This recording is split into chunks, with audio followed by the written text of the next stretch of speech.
শুধু সিনারি দেখো, সিনারি দেখে মন ভরে যাবে। বিভিন্ন মানুষে বলে যে পিছু টপ নাকি প্রচন্ড কঠিন, প্রচন্ড চড়াই। দেখুন, দেখে লজ্জা লাগা দরকার আমাদের। এই মানুষটা যদি একা এরকম ভাবে যদি বাবার দর্শন করতে পারে, তাহলে আমরা তাহলে কি দেখবো। জায়গায় জায়গায় এরকম সাইনবোর্ডের তরফ থেকে জলের ট্যাঙ্কি একদম সোজা পিছু টপ পর্যন্ত উঠে যাচ্ছে। দেখে আর থেমে থাকতে পারলাম না, মানে যা সিনারি, সিনারি দেখেই মন মুগ্ধ হয়ে যাবে। ছবিগুলো শেষ হবে না। এই মুহূর্তে আমি ঠিক দাঁড়িয়ে আছি পিছু টপ ওঠার দুটো রাস্তার ঠিক চড়ার মুখটাতে।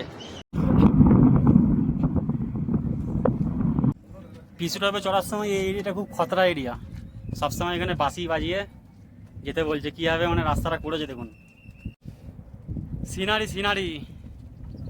ও নমস্কার বন্ধুরা, ভারতভূমি চ্যানেলের পক্ষ থেকে সকল দর্শক বন্ধুদের জানাই সুস্বাগতম। আমি আজকে আপনাদের সঙ্গে রয়েছি আশিস। আশা করছি আপনারা সবাই ভালো আছেন, সুস্থ আছেন। আপনারা হয়তো সবাই জানেন আমি এবছর 2024 সালে বাবা অমরনাথজি হোলি কেভ দর্শন করতে রওনা দিয়েছি। বর্তমানে আমি এখন রয়েছি চন্দনওয়াড়িতে। যারা আমার আগের পর্বটা এখনও দেখেননি, তারা আমার ডেসক্রিপশন বক্সে গিয়ে দেখে নিতে পারেন। আমি লিঙ্কটি সেখানে দিয়ে রাখলাম, তাহলে সহজেই বুঝতে পারবেন যে আমি চন্দনওয়াড়ি কীভাবে এসে পৌঁছালাম। যাই হোক, চলো আজকের ভিডিওটা শুরু করা যাক। আজকে আমি চন্দনওয়াড়ি থেকে পিছু টপের চড়াইয়ের যাত্রা শুরু করব। রাস্তার চড়াই, হাইট, অক্সিজেন লেভেল, নতুন রাস্তা তৈরি হয়েছে, এই সব সমস্ত বিস্তারিত আমি আমার এই ভিডিওর মাধ্যমে সম্পূর্ণ অভিজ্ঞতা আপনাদের সামনে তুলে ধরব। আশা রাখছি আপনারা সবাই আমার সাথে থাকবেন। চলুন ভিডিওটা শুরু করা যাক। এতক্ষণ যা সিকিউরিটি ফোর্স ছিল তার সমস্ত আরপিএফের আওতায় ছিল, এখন আইটিবিপির আওতায় এসছে। এখান থেকে শুরু, চড়াই শুরু।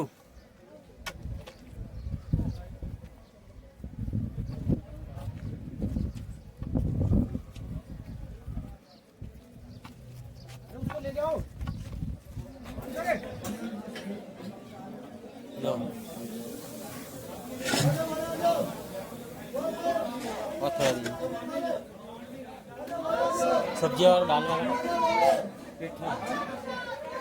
थोड़ा सा डालिएगा, नहीं डाल डाल हाँ नहीं है, ठीक है दीजिए, थोड़ा सा दीजिए, नष्ट ना करना। এই লঙ্গর থেকে খাবার নিয়ে নিলাম, সাদা ভাত,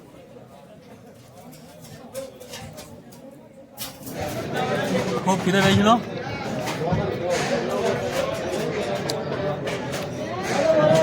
লঙ্গরের সাদা ভাত দারুণ লাগছে খেতে।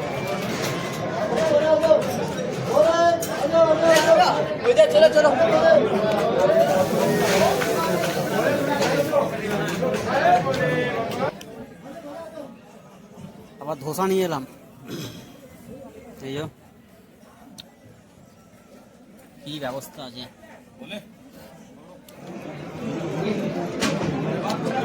চাউল খাওয়া হয়ে গেছে, ধোসা সব পাওয়া যাচ্ছে।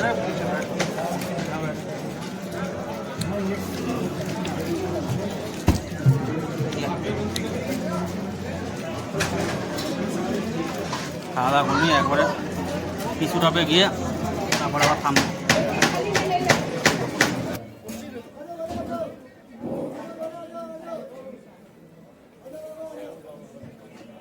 জয় বাবা।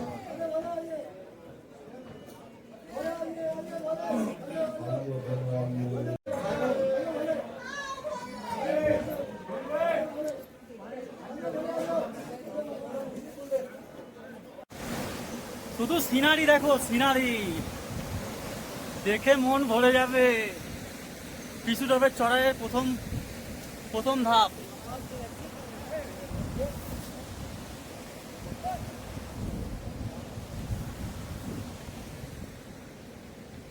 চলো ধীরে ধীরে সব দেখাচ্ছি, দেখতে থাকো। এবছর শুনছি নাকি পিছু টপের নতুন রাস্তা হয়েছে, চলো দেখাচ্ছি। কোথায় রাস্তা হয়েছে, কীভাবে হয়েছে না হয়েছে দেখা যাক।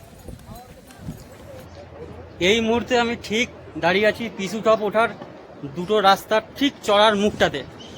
আপনাদের আমি দেখাচ্ছি যে রাস্তাটা দিয়ে ঘোরা যায় এবং যে রাস্তাটা দিয়ে নতুন হয়েছে, যেটা মানে শুধুমাত্র শ্রদ্ধালুর জন্য, যারা দর্শন করতে যাচ্ছে তাদের জন্য। ভালো করে পরিষ্কার করে দেখা যাবে। এখানে এখনো পর্যন্ত বরফ আছে, গ্লেসিয়ার দেখাচ্ছি আপনাদের, বোঝা যাচ্ছে। এই যে এই রাস্তাটা এই দিকে যেটা চলে গেছে, এই যে উপরের দিকে যে গ্লেসিয়ার দেখতে পাচ্ছ, এই গ্লেসিয়ার যেদিকে দেখা যাচ্ছে এটা হচ্ছে ঘোড়া বা পিঠু, পালকি পনি এদের যাওয়ার জন্য। আর এইটা হচ্ছে এই রাস্তাটা, এটা হচ্ছে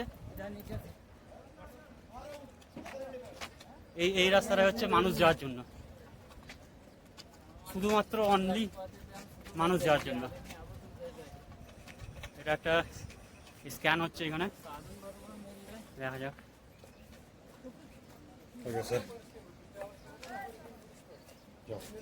থ্যাংক ইউ স্যার। চলো, নতুন রাস্তা কিছুটা ওঠার জন্য, দেখা যাক। ধীরে ধীরে সমস্ত তথ্য দেবো আপনাদের, সঙ্গে থাকুন। রাস্তা দিয়ে এটা শুধুমাত্র মানুষ যাওয়ার জন্য, এখানে কোনো ঘোরার কোনো গ্যাঞ্জাম পাবেন না।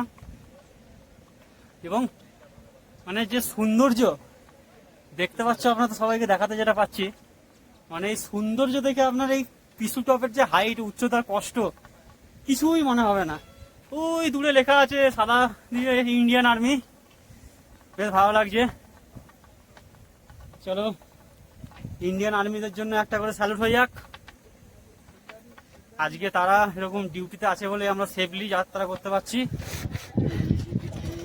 বিভিন্ন মানুষে বলে যে পিছু টপ নাকি প্রচণ্ড কঠিন, প্রচণ্ড চড়াই, পারা যায় না, পিঠু নিতে হবে, ব্যাগ পালকিতে দিতে হবে, পারা যাচ্ছে না একদম।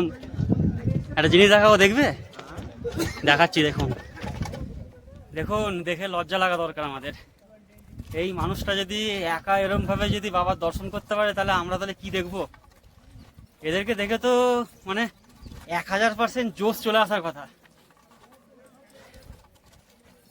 কি বলছো? স্যালুট।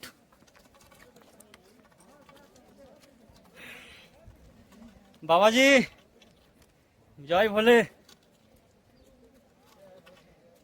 তাহলে এই মানুষটা যদি উপরে উঠতে পারে, আমরা কেন পারবো না?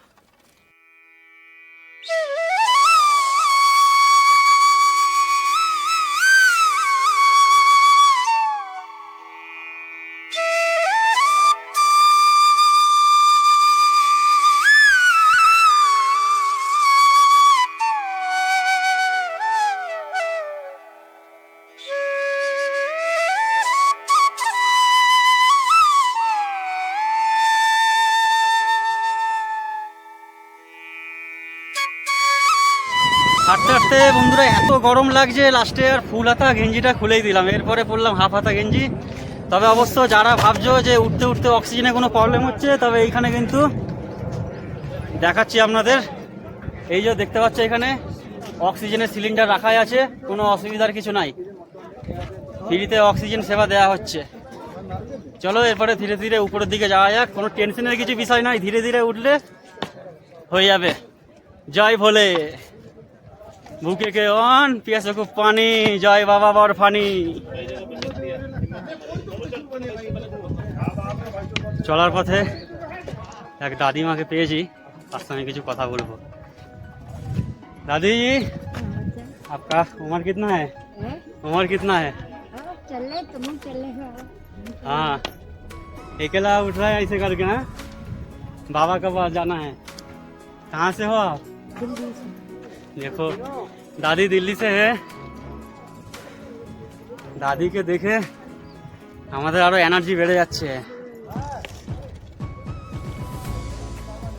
हाँ ये आग में साथ वाले हाँ पीछे चली हो तो जब आग है। हाँ, জয় ভোলে।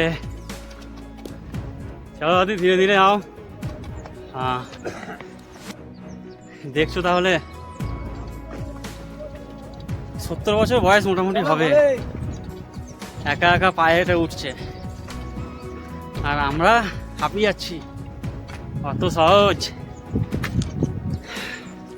উঠবো হেঁটেই, তাতে যাই হোক যাক না কেন, মাস আগে থেকে প্র্যাকটিস, কাজ তো আছে ভাই, বললে হবে, খরচা আছে। পিছু টপের চড়াই মোটামুটি এই সামনে পর্যন্ত ইট দিয়ে রাস্তা বানানো আছে, তারপরে এরকম মোটামুটি পাথর ফাথর দিয়ে রাস্তা বানানো আছে। তবে এবছর কিন্তু এই রেলিংয়ের কিন্তু কাজগুলো করেছে, এগুলো নতুন, লাইটও লাগিয়েছে। আমরা এখানে একটা বোর্ড পেয়ে গেছি, এখান থেকে দেখাচ্ছে যে পিছুটা মাত্র 2 কিলোমিটার। চলো আমরা কাছে গিয়ে আরো দেখাচ্ছি। পিছুটা 2 কিলোমিটার, জজিবল এখান থেকে 6 কিলোমিটার, শেষনাগ 11 কিলোমিটার, পঞ্চদারণী 25 কিলোমিটার, আর হোলিকে পর্যন্ত 31 কিমি। ভয়ের কিছু নাই, ধীরে ধীরে গেলেই হবে। এই দিকে আর একটা বোর্ড আছে, এটা হচ্ছে ব্যাক সাইডের গেট। বোর্ড চন্দনারি এখান থেকে 1 কিলোমিটার, মানে আমরা এখানে পর্যন্ত এখন 1 কিলোমিটার এসছি, এবং পেহেলগাঁও হচ্ছে 17 কিলোমিটার। চলো, আর ওই যে দূরে সব ঘোড়া পালকি পিকটু ওদের ক্যাম্প। জায়গায় জায়গায় এরকম সাইনবোর্ডের তরফ থেকে জলের ট্যাঙ্কি একদম সোজা পিছুটা পর্যন্ত উঠে যাচ্ছে, ফ্রেশ জল জায়গায় জায়গায় ট্যাঙ্কি করা আছে, সেখানে ফ্রেশ করে ভরে দিচ্ছে। এবং যারা ধরো জল নেবে বোতলে করে, তাদের জন্য দাঁড়াচ্ছে, মানে জলের ব্যবস্থা আর কি আছে। সেই জলের ট্যাঙ্কি, কোনো অসুবিধা কিছু নাই। মালপত্র নিয়ে যাওয়ার জন্য এরকমভাবে হাইবা, ছোটো জাতীয় গাড়ি এগুলো চলছে। মানে রাস্তার কাজ হচ্ছে এখনো, পুরো ফুলফিল কমপ্লিট হয়নি। চলো, পিছুটপ এখান থেকে মোটামুটি 1.5 কিলোমিটার আছে। এখানে একটা কিছু শরবতের একটা ব্যবস্থা করা আছে, চলো আমরা খেয়ে দেখছি। ভাইয়া দিজিয়ে তো, যাই বলেছি কি, এই যো খাওয়া যাক। 1.5 কিলোমিটার মতো এসছি, শরবত খাচ্ছি, খেয়ে নেই।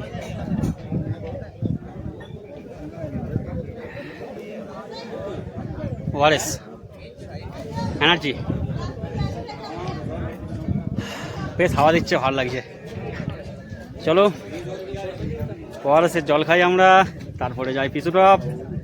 পিছুটপে গিয়ে কথা হবে, সেখানে গিয়ে কাহানি শোনাবো, কেন সেই জায়গার নাম পিছুটপ হয়েছে, কী জন্য হয়েছে, চন্দনবাড়ির নাম কী জন্য হয়েছে। চলো আস্তে আস্তে গিয়ে সব শোনাবো। তোমাদের সাথে পরিচয় করে দিই, এটা হচ্ছে, নাম হচ্ছে হেমরাজ গাটকর, থাকে মধ্যপ্রদেশের বৈতুল জেলাতে। আমার সাথে সম্পর্কটা কীরকম, যদি মানে শুদ্ধ বাংলা ভাষায় যেটা বলতে পারি, সেটা যদি বলো, মানে বন্ধু বলা কম হবে, মানে অসময়ের বন্ধু, অসময়ে সাথ দিয়েছে। একটা সময় ছিল খুবই ভেঙে পড়েছিলাম, তো সেই মানুষটা কোনোদিনও, যাই কিছু হোক না কেন, আমার সাথ কোনোদিন ছাড়ে না। তাই আমার সাথ দিতে এই অমরনাথ যাত্রা করতেও চলে এসছে। স্যালুট ভাই, তেরাকো জয় বাবা, জয় বাবা বরফানি জি। পিছুটপ চড়াই চড়ছি, অসুবিধা কিছু হচ্ছে না। তবে একটা কথা বলবো, মানে সাইনবোর্ডের কে রিকোয়েস্ট করব, কেদারনাথ চড়ার সময় যেমন 2 সাইডে বসার জন্য যে জায়গা থাকে, এইখানে কিন্তু এত ঘন ঘন কিন্তু বসার ব্যবস্থা নাই, তাহলে যাত্রীরা একটু আরাম করতে পারতো। এটা একটু অসুবিধা হচ্ছে, মানে যারা আর কি ধরুন একটু বয়স্ক, তাদের জন্য একটু অসুবিধা হচ্ছে। প্রশাসন থেকে জায়গায় জায়গায় এরকমভাবে লিফলেট টাঙানো আছে, পরিষ্কারভাবে এতে লেখা আছে, এর মানে অর্থ হচ্ছে জায়গায় জায়গায় নোংরা প্লাস্টিক আবর্জনা ফেলে রাস্তাকে নোংরা করবেন না, সবসময় রাস্তা পরিষ্কার রাখার চেষ্টা করবেন, নিজে পরিষ্কার থাকুন এবং রাস্তাকে পরিষ্কার রাখুন। এই উপদেশ কিন্তু সবসময় সাইনবোর্ডের প্রশাসন তরফ থেকে দেওয়া হচ্ছে। অতএব কোনো রকম নোংরা আবর্জনা জাতীয় কোনো রকম বর্জ্য পদার্থ একদম রাস্তা ফেলবে না। প্লাস্টিক বলো, বিস্কুটের প্যাকেট বলো, সব যেন ডাস্টবিন দেখে যেন ফেলেন। দেখে আর থেমে থাকতে পারলাম না, মানে যা সিনারি দেখেই মন মুগ্ধ হয়ে যাবে। ছবি তুলে শেষ হবে না। সত্যি দাদার কথা কিন্তু সত্যি, ছবি তুলে শেষ হবে না। ও যত ইচ্ছা তুলতে থাকবে। একটু আপনাদের একটু দেখাচ্ছি আমি, দেখুন একটু ভালো করে সিনারি। ও পয়সা সার্থক। এই 3 দিন ধরে যে টানা জার্নি করে যে আসলাম, তার সমস্ত কিছু কষ্ট মনে হচ্ছে লাঘব হয়ে যাচ্ছে। যাই বলে যে কি, আমাদের ভারতবর্ষে যে এত সুন্দর সিনারি, এত সুন্দর মানে জায়গা আছে, সাধে বলেনি যে কাশ্মীর ভূস্বর্গ। আপনাদের যে 6 ইঞ্চি ডিসপ্লেতে যেটা অনুভব করাচ্ছি, কিন্তু চোখের সামনে থাকলেও একই ব্যাপার, আর ডিসপ্লেতে থাকলেও কিন্তু এই একই ব্যাপারই আপনারা অনুভব করবেন। যাদের আসার ইচ্ছা নির্ভয়ে চলে আসুন, কোনো অসুবিধা নাই।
আমরা চলতে চলতে প্রায় 2 কিলোমিটার পৌঁছে গেছি।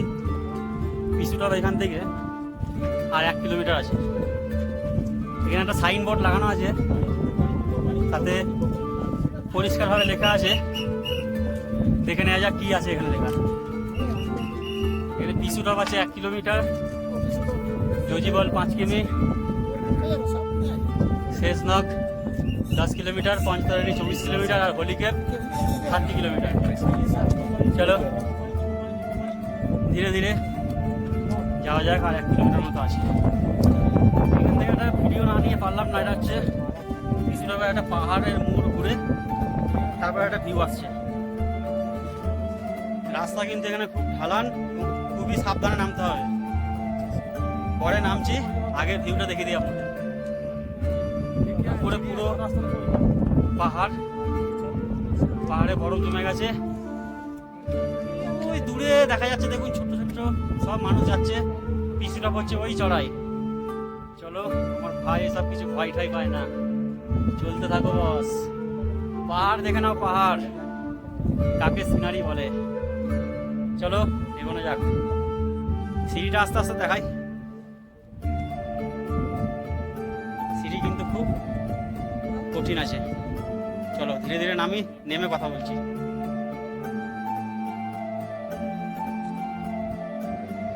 পেছনের এই ঢালান সিঁড়িটা দিয়ে নেমে এলাম, এইটার দিয়ে যেতে হবে।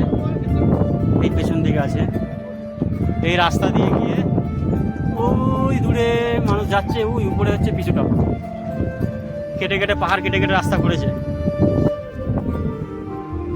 সামনে পাথরের ড্রিল করার একটা ডিলার মেশিন। আমার একটা বন্ধু আছে দেবা নাম করে, মধ্যপ্রদেশে বাড়ি, মাইনিংয়ে কাজ করে, এই ডিল অপারেটর। তাকেই বলছি, দেবা ভাই চলে আসো, এখানে ডিল করতে হবে, রাস্তা বানাতে হবে দেওয়া ভাইয়ের জন্য। যাই বলেছি কি, চলো।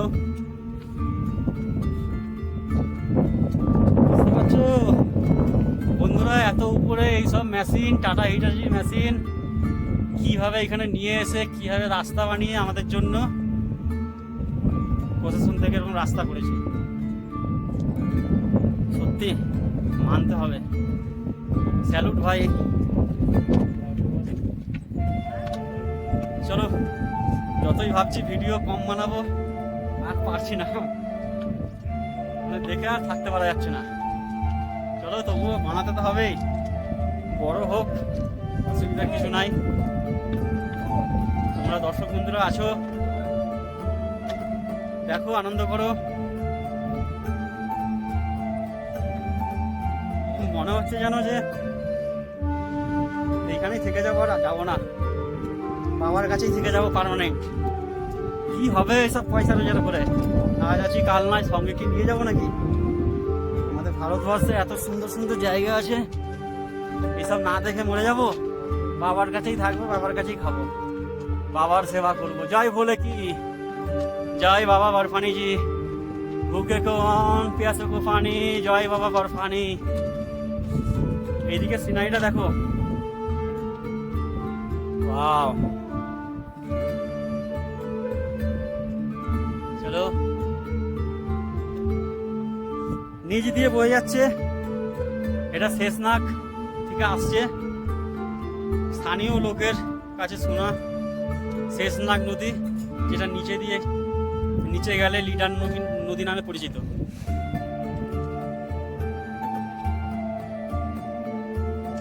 বিশুরাপের মোটামুটি 2 কিলোমিটার চড়ার পর ওই কোন থেকে কিভাবে মানুষ উঠছে দেখুন, ঢালটা এখান থেকে এই আস্তে আস্তে এই উপরের দিকে থেকে উঠে এই একদম এখানে এই আস্তে আস্তে একদম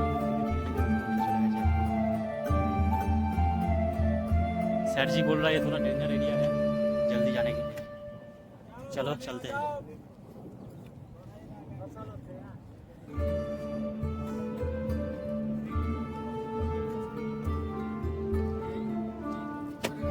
কিভাবে যাচ্ছে ওই দূরে হচ্ছে পিছুটাপ। পিছুটাপে চড়ার সময় এই এরিয়াটা খুব খতরা এরিয়া, সবসময় এখানে বাঁশি বাজিয়ে যেতে বলছে। কিভাবে মানে রাস্তাটা করেছে দেখুন, এই পাথর কেটে কেটে ধীরে ধীরে চলতে চলতে ওই দূরে নীল রঙের বোর্ড দেখা যাচ্ছে, মেশিন রাখা আছে, অদূর পর্যন্ত খতরা। তবে সবসময় বলবো যে চলার পথে যখনই চলবে চেষ্টা করবে পাহাড়ের গা দিয়ে চলতে, যেদিকে খাই আছে সেই দিকে একদম যাবে না, কোনো ভরসা নাই। চলো,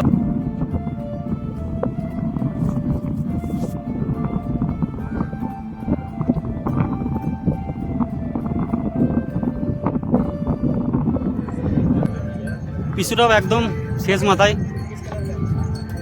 চলে এসছি। আবার একটা সাইনবোর্ড আছে, সেই সাইনবোর্ডটা আপনাদের দেখিয়ে দিচ্ছি। পিছুটাও 0 কিলোমিটার, জজিবল 4 কিলোমিটার, শেষনাগ 9 কিলোমিটার। আজকে আমাদের গন্তব্যস্থল শেষনাগ, পঞ্চতারিণী 23 কিলোমিটার এবং হলিকেপ 29 কিলোমিটার। তা আমরা আজকে শেষনাগ পর্যন্ত যাব। চলো যাওয়া যাক। বন্ধুরা, আমি এই মুহূর্তে আছি পিছুটাপের পাহাড়ের ঠিক সামনে। আপনারা হয়তো জানেন আমি পেহেলগাঁও রুট দিয়ে চন্দনওয়াড়ি হয়ে আমি পিছুটাপ পৌঁছেছি। পৌরাণিক মতে মহাদেবের কাছে মাতা পার্বতী যখন এই বিশ্বের সৃষ্টির আসল রহস্য জানতে চায়, তখন মহাদেব এই পেহেলগাঁও রুট দিয়েই হলিক্যাপের উদ্দেশ্যে রওনা হয়েছিলেন। এই পেহেলগাঁওয়ে তার নন্দী মহারাজকে রেখে দিয়ে গিয়েছিলেন, তাই আগে এই পেহেলগাঁওয়ের নাম ছিল বেলগাঁও। তো এখন বর্তমানে এই বেলগাঁওয়ের নাম পেহেলগাঁও নামেই পরিচিত। আসার পথে চন্দনওয়াড়ি ঘুরে আমরা 3 কিলোমিটার পথ পাড়ি দিয়ে পিছুটাপ এসেছি। এই চন্দনওয়াড়িতে মহাদেব তার মাথার অর্ধাকৃতির যে চাঁদ, সেই চাঁদটি রেখে দিয়ে গিয়েছিলেন, তাই এই চন্দনওয়াড়ির আর এক নাম চাঁদের বাড়ি নামে পরিচিত। যাই হোক, আমার পেছনের দিকে এই পাহাড়টি দেখছেন, এই পাহাড়টির নাম পিছুটাপ নামকরণ হওয়ার কারণ হচ্ছে এইখানে মহাদেবের সাথে স্বয়ং পিছু নামের এক রাক্ষস এবং তার সাঙ্গপাঙ্গদের যুদ্ধ হয়। সেই যুদ্ধে পিছু নামের রাক্ষস এবং তার সাগরেদদের ধ্বংসাবশেষ এই পাহাড়ের উপরে পড়ে এবং পাহাড়ের আকারের রূপ ধারণ করে। সেই থেকে এই পাহাড়ের নাম হয় পিছু টপ। আমরা বেলা 10টা নাগাদ আজকে চন্দনওয়াড়ি থেকে যাত্রা শুরু করেছিলাম। পিছু টপ 3 কিলোমিটার, যা আমাদের অতিক্রম করতে সময় লাগে 2.5 ঘন্টার মতো। এখন বেলা 12:30 বাজে। অবশ্য আমি ছবি তুলতে বা ভিডিও করতে করতে এসেছি, সেক্ষেত্রে কিন্তু সময় বেশি লাগবে। আর সময় বেশি লাগার কারণ হচ্ছে রাস্তায় এত সুন্দর পরিবেশ, এত ন্যাচারাল বিউটি, যা আপনাকে মন মুগ্ধকর করে তুলবে। তো যাই হোক, আজকের ভিডিওটি এই পিছু টপ পর্যন্তই। পরবর্তী ভিডিও আসবে আমার পিছু টপ থেকে শেষনাগ পর্যন্ত। আশা করছি আপনাদের এই ভিডিওটি অবশ্যই ভালো লাগবে। দেখুন, এবং কারোর কোনো জিজ্ঞাসাবাদ থাকলে অবশ্যই কমেন্ট করবেন, আমি অবশ্যই সহযোগিতা করব। আর ভিডিওটি আপনাদের বন্ধুদের সাথে শেয়ার করুন এবং অবশ্যই সাবস্ক্রাইব করে বেল আইকনটি প্রেস করে দিন, যাতে আমি পরবর্তী নেক্সট ভিডিও আপলোড করলে সবার আগে নোটিফিকেশানটি আপনাদের কাছে পৌঁছে যেতে পারবে। আর আপনারা কমেন্ট করুন, আপনাদের একটা কমেন্ট আমাকে আরও ভিডিও বানাতে উৎসাহিত করবে। যাই হোক, আশা করছি আপনারা সবাই ভালো আছেন, সুস্থ আছেন। আজকের ভিডিওটি এইখানেই শেষ করছি, সঙ্গে থাকবেন। আমরা ভেতরে চলে এসেছি। আঙ্কেলজি জয় বলে কে, জয় বলে জি কে আয়ে জয় তারা পিছনে ভাগেंगे। হর হর মহাদেব। কি বলবো বন্ধুরা, রাস্তায় যেতে যেতে হ্যাঁ